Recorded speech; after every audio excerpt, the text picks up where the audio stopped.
The education culture wars have a new target: pride flags in the classroom. Right, watching shows like Doc McStuffins, Jessie, and Toon Bops is making all of our kids gay. Governor Ron DeSantis has signed into law what critics call the Don't Say Gay bill. Pose was groundbreaking when it sashayed onto our screens 3 years ago and put a spotlight on trans and queer Black and brown people. A group of 5 Republican senators are calling out the country's television rating system to begin warning parents about TV content that features LGBTQ characters or even narratives. Throughout this past month, LGBTQ communities in the U.S. have been celebrating Pride in cities and states around the country. Corporate America has made itself a part of that, too, by increasingly tapping into Pride Month. And it's not just marriage equality. Around the world, LGBTQ rights are moving forward in different ways. Pakistan passed transgender rights. Botswana's High Court recognized the trans woman's identity for the first time. Today is National Coming Out Day, and in the comic book city of Metropolis, Superman is coming out as bisexual.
Kiss goes to...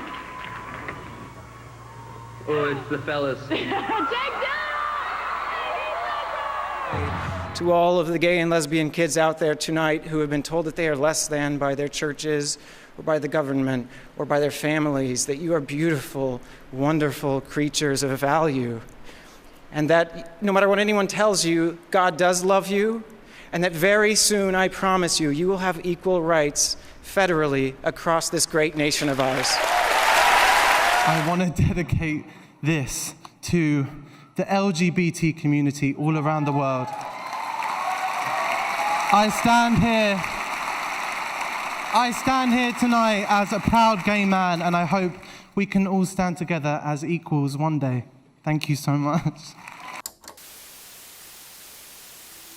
So growing up, I think seeing Gene Anthony Ray on Fame as Leroy was hugely important for me.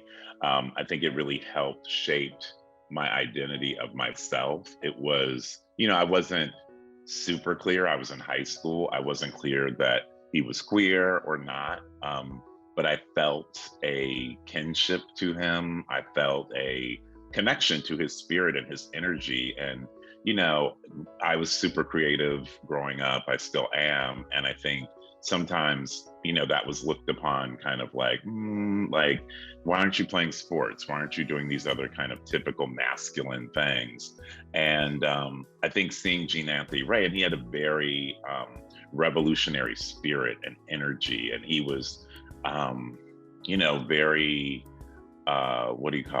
just free. Right? He's authentically who he was in his spirit and his creativity, and also how he presented himself in his body.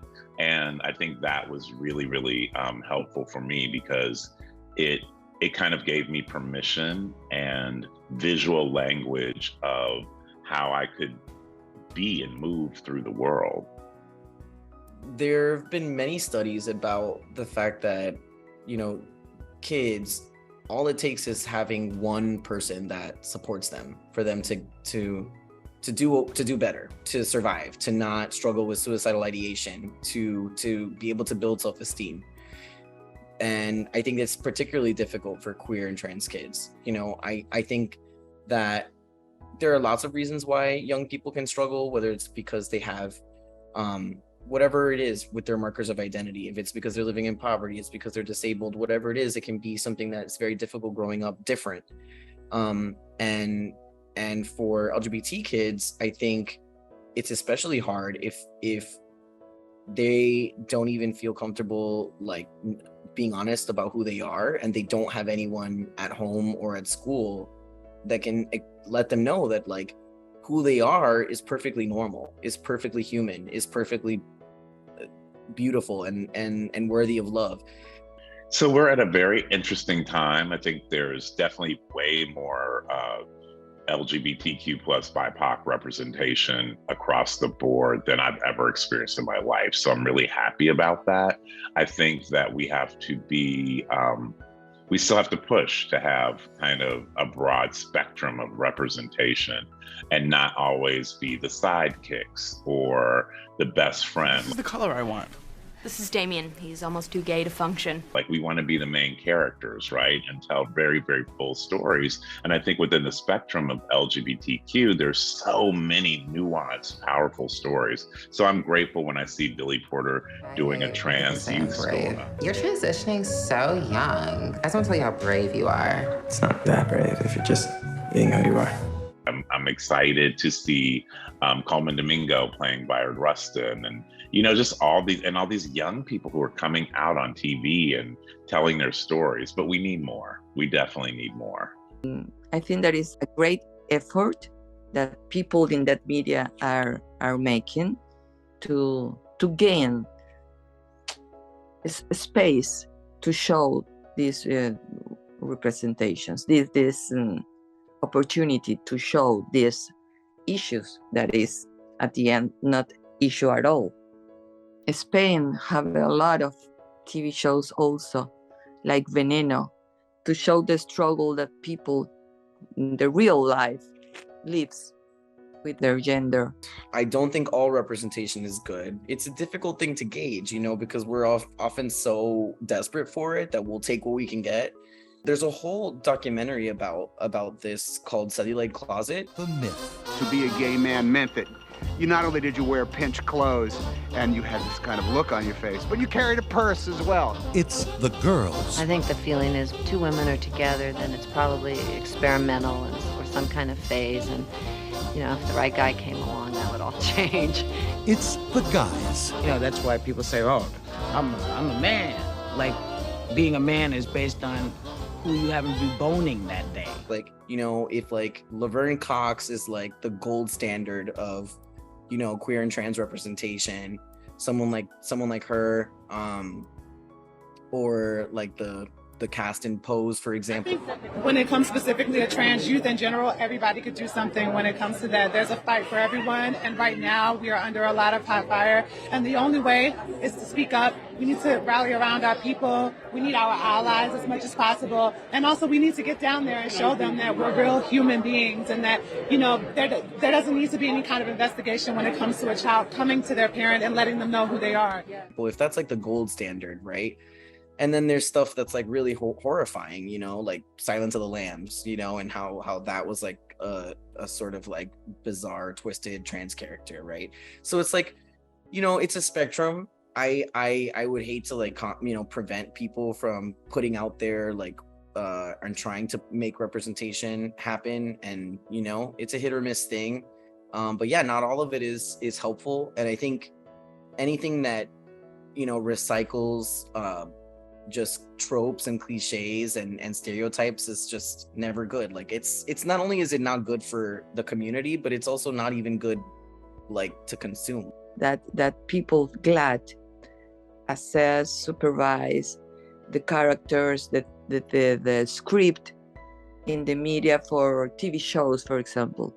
But I think that that happens with all the minority communities.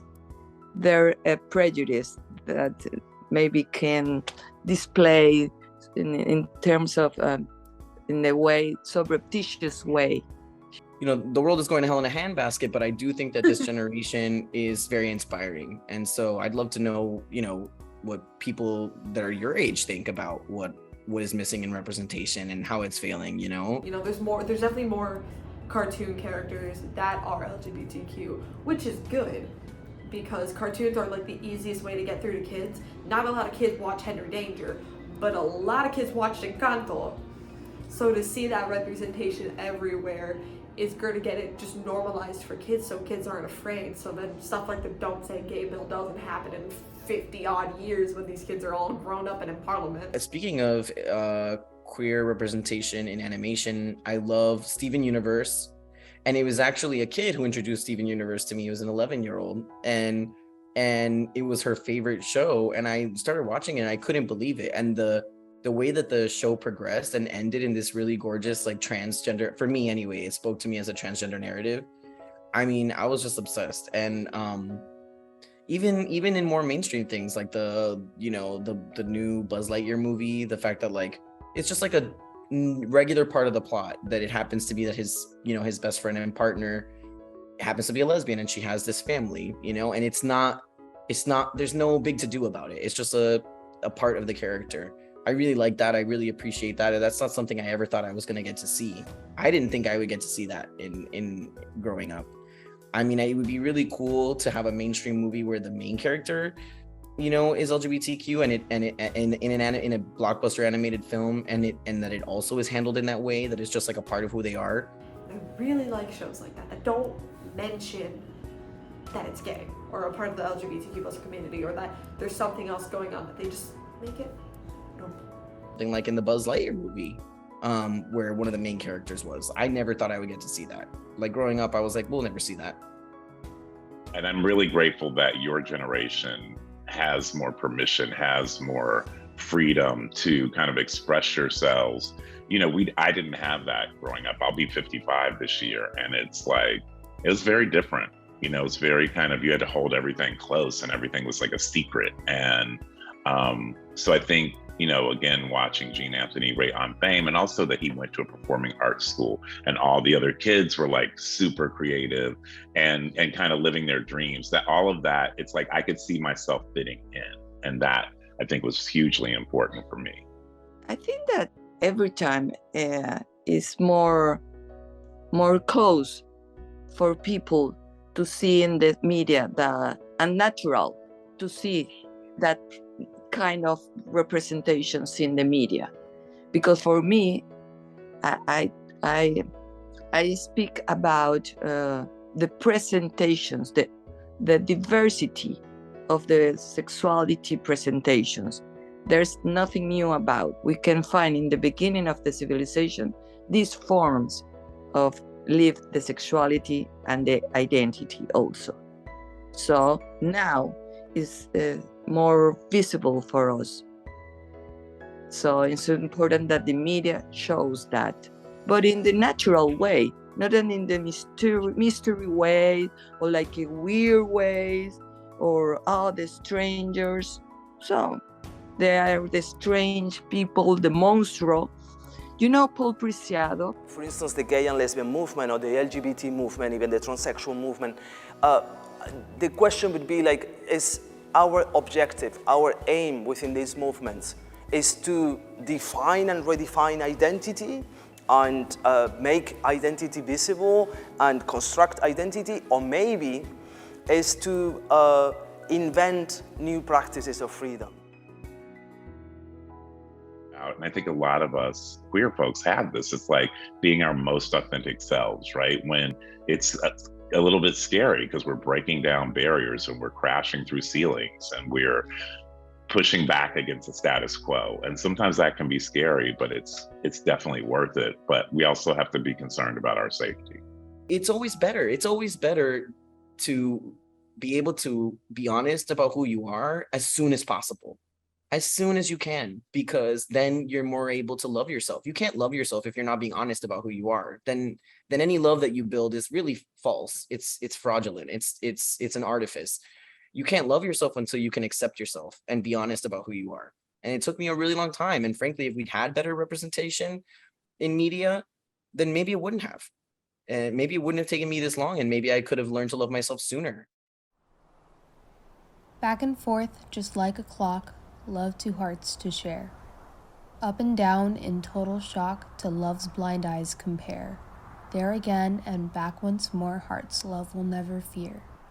Love will travel through bolt locked door, for this love is queer.